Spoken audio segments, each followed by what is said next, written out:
in repeatedly because I want everybody to see them as they come into the conversation, because the whole focus of this discussion is around these pictures. So first picture I want to show you is this. So bam, there you go. Check that out.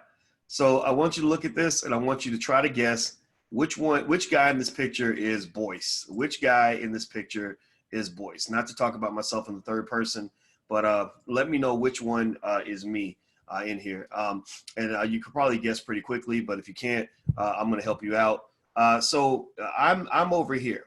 I'm the one on the far left or far right, depending on which angle you're looking at. This is Kenny. Kenny was a friend of mine who was a very, very fast sprinter. And the reason we're making these crazy faces is because Kenny and I were rivals. I think I beat Kenny once. And the day I beat him, he was absolutely, absolutely pissed because he wasn't used to me beating him, but I was his main competition. This is Toby. Toby was my homeboy, my brother from another mother. You know, he was a cool dude. He taught me a lot about white people because I would go to his house and his parents would use like really long words at the dinner table, and his sister would do stuff that only white people do with their parents, like, you know, call her mom a fucking bitch, or you know, things like that, things that literally would have led to the death penalty in my house. But anyway, I digress. And this is Wesley. Wesley, track wasn't his thing. Let's just say that Wesley was a guy that just kind of came to practice and you know, yeah, he wasn't going to win that race. But anyway, why do I show that picture? Well, you know, because it made me. I saw it this morning on an old track, on a site for my old track team, and it just made me sort of reflect on things that happened, you know, in the past. You know how you see an old picture and you start thinking about your previous life and the things you've done and gone through and stuff like that. So that kind of happened, and so I'm scrolling down the page. And in the midst of all the, you know, in the midst of seeing this picture and a few other interesting pictures, I also found another picture that really, once I really thought about it, was very telling, very compelling. Now, let me show you this picture. This is the second picture. I'm also in this one. Okay, so here's this picture. So let me tell you who's in this picture. That's me in the front, if you can't tell. And we're wearing our medals. We're wearing our medals. You know, we're four proud black male teenagers who just won some shit. So, you know, we're feeling good about ourselves, you know, whatever. And on this side, in the black, is Greg Wilkins. Greg Wilkins was my best friend. He was my best friend back in Louisville, Kentucky. And Louisville, as you know, is a city that's going through a lot of crazy unrest right now as it pertains to police brutality and stuff like that, and police misconduct. Well, I've been pissed off at the Louisville police for a long time. Mainly because they, you know, didn't, when my friend Greg right here was killed at the age of 25, and he was shot in the head in front of his daughter, I felt the police did a piss poor job of investigating his murder, and I'll tell you more about that in a second. And the other two guys are Monty Hobbs here and a guy named Reggie Wilkins, who was the brother of Greg. Now, why do I bring this up? Well, because I started thinking about, like a lot of us might do, right? You know, Greg was my homeboy back in the day. It broke my heart when he was murdered by literally some dudes that didn't even know him. They broke in his house and they were looking for some drug money, and he didn't have any drug money because he didn't deal drugs. And they shot him in the head in front of his 3-year-old daughter, Jasmine. And I've kept in touch with Jasmine through the years, and because every time I think about that whole experience, it's like it happened yesterday. And one thing I remember was that the week that Greg got killed, and I'm gonna try to zoom in on this picture a little bit. Hopefully I won't mess it up. The weekend that Greg got killed, or actually it was right before Thanksgiving, right I think right after Tupac died. We were all the same age as Tupac. And right after Tupac died, that was when my friend got murdered. The week he was killed, I remember noticing that there were a few things going on that are very relevant today. One was the police just did not give a fuck. You know, the police didn't really investigate. They didn't really look into it. They just assumed, oh, this was, you know, another dead nigga, one black man killing another. And so they didn't put any energy into the investigation. And even though the family members had a strong idea of who committed the homicide, the police didn't even go very far in terms of actually getting an arrest, a conviction, or anything. Because if you don't investigate a crime, it's going to be hard to get a conviction. That was the first thing. The second thing was The same week that my friend died, my friend got murdered in front of his daughter, shot in the head in front of his daughter. There was a white woman on the other side of town who lived in the suburbs of Louisville, who was a banker. And when this white woman got killed on her way to work, the news covered it incessantly. Like, they were obsessed with it. They covered it every single day. And they felt bad for her because she had a family. My friend had a daughter, but that didn't matter to them. They talked about what a good person she was. Well, my friend Greg was a really good guy. If you'd known him, you would have liked him.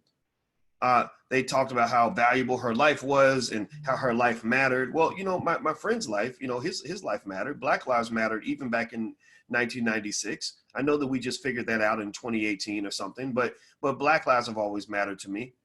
And I remember that the whole city was kind of obsessed with finding out who killed this white woman who died the same week, I think even the same day as my friend Greg. They held candlelight vigils all over the city. The local news station had a $25,000 reward for the capture or something, or information leading to the arrest of the killer. They did a whole lot of stuff for this white woman that nobody did for my friend Greg.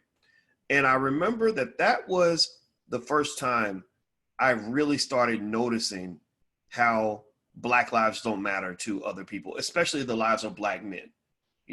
Black lives, we know for a long time have never mattered. And that was kind of a wake-up call. That was kind of a thing where I said, holy shit. Like, the thing about being Black sometimes is that you get tricked into believing this integrationist fantasy that you've achieved equality and that people are going to be nice to you, people are going to love you, and that, that anything that happens in your life is going to be determined by whether or not, you're a good person. And then you find out that's not true. You get in your 20s and then real life hits you in the ass and you're like, oh my God, wait, you mean white people still are white? They haven't changed. They're still racist, all that other stuff. But here's the other side of that coin. When I thought about my friend's life years later, that was how I felt when I was 25. Now, how do I feel now? Well, I thought about it and I said, Black lives matter, and nobody should know that Black lives matter more than Black people, right? When that woman had, a candlelight vigil, her community got together and pulled together that vigil, right? Black people didn't do that vigil for her. They didn't wait for Black people to decide that her life mattered. They decided her life mattered, and they empowered themselves to move forward and do a candlelight vigil. It doesn't cost a lot of money to do a candlelight vigil. When the $25,000 reward was put up, that was put up by her community, because her community cared about her enough to do that. They weren't waiting for another community to do what they could do for themselves. So the biggest thing I learned from that experience is that Black lives matter for sure, but Black lives have to matter for us. Now, I don't know if you guys know this or not, but the very same week that we were talking about the death of George Floyd, 18 people, there was a 24-hour period where 18 people were murdered in Chicago in one day. 18 people. 18 people whose lives mattered as much as George Floyd, as much as the white man down the hall.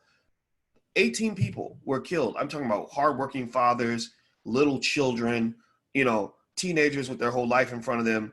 And the whole nation just kind of ignored it. Nobody really cared. Nobody really paid attention. Even the mayor of Chicago, I don't think, really had a lot to say about it. She had a lot to say about the protests, but she didn't have a lot to say about the homicides happening in her city. She talks about it a little bit, but never really solves the problem, right? It's not as important to her as, coronavirus or something, right? 8 people die from coronavirus, and that's worth 10 press conferences.